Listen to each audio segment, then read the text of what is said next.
Hi! Hello! Welcome back to our channel అండి. ఈరోజు మన ఛానల్‌లో అనంతపురం స్టైల్‌లో కుస్కా అలాగే షార్వాని ప్రిపేర్ చేసుకుందామండి. ఫస్ట్ అయితే నేనిక్కడ ఆనియన్స్ తీసుకున్నానండి. సుమారుగా 5-6 ఆనియన్స్ అయితే తీసుకున్నాను. ఈ నల్లగా కనిపిస్తున్నాయి గదా! ఆనియన్స్ పైన లేయర్‌గా అవి కొంచెం అన్‌హెల్తీ చేస్తాయి మనుషుల్ని. కాబట్టి అవి కూడా ఒకసారి నీట్‌గా వాష్ చేసుకున్న తర్వాతనే ఇట్లా సన్నగా తరిగి పెట్టేసుకోవాలి. ఆ తర్వాత ఒక స్టవ్ వెలిగించి తర్వాత కడాయి పెట్టేసుకొని అందులో 3 టేబుల్ స్పూన్ల వరకు ఆయిల్ యాడ్ చేసేసుకోవాలండి. ఇలా ఆయిల్ యాడ్ చేసుకున్న తర్వాతకి ఆయిల్ బాగా హీట్ ఎక్కింది. ఇక ఆనియన్స్ అయితే ఇలా మీడియం సైజు ముక్కలుగా కట్ చేసుకోవాలి. ఇలా కట్ చేసుకున్న ఆనియన్స్‌ని కూడా ఆ బాండ్లీలో అయితే యాడ్ చేసేసుకోవాలి. ఇంకా యాడ్ చేసుకున్న తర్వాత బాగా కలిపేసుకోవాలి. గుర్తుపెట్టుకోండి కనీసం ముక్కలనేవి ఆహ్, మీడియం సైజులోనే ఉండాలి. మరీ సన్నగా ఉంటే మాడిపోతుంది కాబట్టి. ఆ తర్వాత ఇలా కలిపేసుకోవాలి. చూస్తున్నారా ఇక్కడ 30% వరకు ఉడికిపోయింది ఆనియన్స్ అనేవి. కొంచెం ఆనియన్స్ తొందరగా ఉడకాలంటే కొంచెం లైట్‌గా సాల్ట్ యాడ్ చేసేసి ఫ్రై చేస్తే సరిపోతుంది. ఆ తర్వాత పచ్చిమిరపకాయలండి. నేనిక్కడ కారం కొంచెం ఎక్కువగా ఉంటేనే రైస్ బాగుంటుంది కాబట్టి నేనిక్కడ కారం అయితే 6 పచ్చిమిరపకాయలు తీసేసుకొని ఇలా నిలువుగా కట్ చేసి అందులో యాడ్ చేసుకున్నాను. ఆ తర్వాత టమోటాలైతే ఇక్కడ నేను 4 టమోటాలనైతే తీసుకున్నాను. వాటిని కూడా యాడ్ చేసుకున్నాను. ఆ తర్వాత అవి మగ్గే లోపల అవి కొంచెం మగ్గాలండి. అంత లోపల మనం రైస్ అయితే వాష్ చేసుకుందాం. నేనిక్కడ స్వస్తిక్ బ్రాండ్ రైస్ అయితే తీసుకున్నాను. ఈ రైస్ చిట్టి ముత్యాల రైస్ ఉంటుంది గదా! అలానే ఉంటుంది. కానీ అలాంటి రైస్ కాదు. ఈ కుష్కా రైస్‌ని చాలామంది బాస్మతి రైస్‌తోనే చేస్తారు అనుకుంటారు. కానీ కొన్ని కొన్ని చోట్లయితే నార్మల్ రైస్‌తో కూడా ప్రిపేర్ చేస్తూ ఉంటారు. ఇప్పుడైతే చూసారా ఇదంతా బాగా వేగింది. ఇంకా మూత పెట్టేసి స్టవ్ ఆఫ్ చేసేసి పక్కనైతే పెట్టేసుకోవాలి. ఇంకా దీంతో అయితే మనకేం పని లేదు. ఇది కొద్దిసేపు చల్లారనివ్వాలి.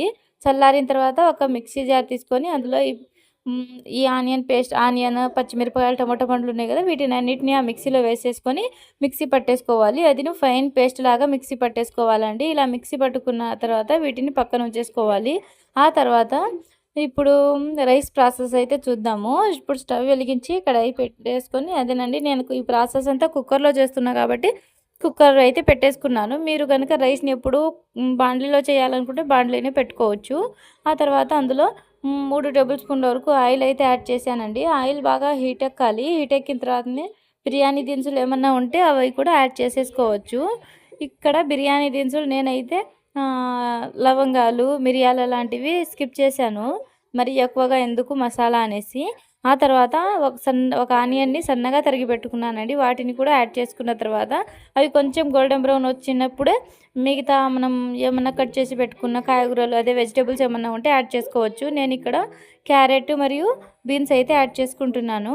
ఇంకా మీ దగ్గర పచ్చి బఠానీలు ఇంకా ఏమన్నా ఉంటే కూడా యాడ్ చేసుకోవచ్చు. ఆ తర్వాత అల్లం వెల్లుల్లి పేస్ట్ అయితే ఇప్పుడు యాడ్ చేసేసుకోవాలండి. మరి ముందుగా యాడ్ చేస్తే అంత మాడిపోతుంది. ఈ టైంలోనే వెజిటబుల్స్ అంతా యాడ్ చేసుకున్న తర్వాతనే ఈ అల్లం వెల్లుల్లి పేస్ట్ యాడ్ చేసుకోండి. ఇంకా యాడ్ చేసుకున్న తర్వాత బాగా కలిపేసుకోవాలి. ఇలా కలిపేసుకున్న తర్వాత ఒక టమోటా తీసుకున్నానండి. ఆ టమోటాని కూడా సన్నగా తరిగి పెట్టుకున్నాను నిలువుగానే. ఆ నిలువుగా కట్ చేసుకున్న ఈ టమోటా ముక్కల్ని కూడా అందులో యాడ్ చేసేసుకొని బాగా కలిపేసుకోవాలి. ఇక కలిపేసుకున్న తర్వాత ఒక 5-6 మినిట్స్ పాటు అట్లే టమాటో ముక్కలతోటే కొద్దిసేపు ఉడికిపోవాలి కాయగూరలు. ఉడికిపోయిన తర్వాత అందులో కొంచెం చిటికెడు పసుపు, రుచికి తగినంత కారము, అలాగే ఇంకొంచెం రుచికి సరిపడేంత ఉప్పు కూడా యాడ్ చేసుకోవాలి. ఇంకా అవన్నీ యాడ్ చేసుకున్న తర్వాత చూస్తున్నారా పేస్ట్ అయితే ఇలా ఉంది. ఇప్పుడు నేనిక్కడ ఒక గ్లాస్‌కి 2 గ్లాసుల చొప్పున అయితే వాటర్ అయితే తీసుకుంటున్నాను. ఇంకా వాటర్ తీసుకున్న తర్వాత ఈ పేస్ట్‌ని ఇందులో యాడ్ చేసేసుకోవాలి. కొంతమంది ఏం చేస్తారంటే ఇప్పుడు వాటర్ వేయకముందునే ఈ పేస్ట్‌ని కూడా యాడ్ చేస్తారు. అదైతే ఆప్షనల్ అండి. మీరు వాటర్ వేయకముందే ఈ పేస్ట్ యాడ్ చేసుకుంటాం అనుకుంటే యాడ్ చేసేసుకోవచ్చు. ఆ తర్వాత రైస్‌ని కూడా అప్పుడే యాడ్ చేసుకోవచ్చు. నేనైతే రైస్‌ని వాటర్‌లో వాటర్‌లోనే యాడ్ చేసేసాను. ఇలా యాడ్ చేయడం వలన ఏమిటంటే కొంచెం తొందరగానే రైస్ బాయిల్ అవుతుంది. కొంచెము రైస్ అంతా ఎక్కువగా ఉడికిపోయినా కూడా కొంచెం తేమగా ఉంటేనే ఈ రైస్ అనేది కొంచెం బాగుంటుంది. ఇప్పుడైతే కుక్కర్ విజిల్స్ అయితే వచ్చేసాయి. మూత తీసి చూసిన తర్వాత ఉంటుంది చూసారా? నిజంగా అసలు మనకు గ్యాస్ ఎందుకిచ్చారో, ఆ వంట చేసుకొని తినాలి అనే ఆలోచన దేవుడిచ్చాడు చూడండి. నాలుకకు అయితే న్యాయం చేసినట్టు అనిపిచ్చింది. ఇంకా ఆ తర్వాత చట్నీ అయితే ప్రిపేర్ చేసుకోవాలి గదా! షెర్వా. దానికోసం మనం అప్పుడు బాయిల్ చేసుకున్నాం గదా! ఇందులో ఈ ఆనియన్ పేస్ట్‌ని. దాన్ని కూడా ఇందులో యాడ్ చేసేసుకున్నాను. ఫస్ట్ ఆయిల్ అయితే యాడ్ చేయాలి. నేను ఇక్కడ 2 టేబుల్ స్పూన్ల వరకు ఆయిల్ యాడ్ చేసేసుకొని ఈ పేస్ట్‌ని కొంచెమేమో రైస్‌లో యాడ్ చేసుకున్నాను. మరి కొంచెమేమో ఇక్కడ షెర్వాకైతే ప్రిపేర్ చేస్తున్నాను. అంటే ఒకే పేస్ట్‌తో రెండు చేసుకోవచ్చన్నట్టు. ఇప్పుడు ఆ పేస్ట్‌తోనే మనం చేస్తున్నాము. కొంచెం వాటర్ యాడ్ చేసేసుకుంటూ బాయిల్ చేసుకుంటూ ఉండాలి. అలా బాయిల్ చేసుకుంటూ కొంచెం ఆయిల్ అనేది పైకి తేలుతుంది కదా! అప్పుడు మాత్రమే మనము కొంచెం చికెన్ మసాలా, అలాగే garam masala, then coriander powder, ఆ తర్వాత కొంచెం పసుపు, ఉప్పు, లైట్‌గా కారం కూడా యాడ్ చేసుకోవచ్చు రుచికి సరిపడేంత. స్పైసీనెస్ ఎక్కువగా తినాలి, పిల్లలు కూడా తింటారు అనుకుంటే యాడ్ చేసుకోవచ్చు. అది మీ ఆప్షనల్ అండి. ఆ తర్వాత వాటర్ అయితే యాడ్ చేసేసుకోవాలి.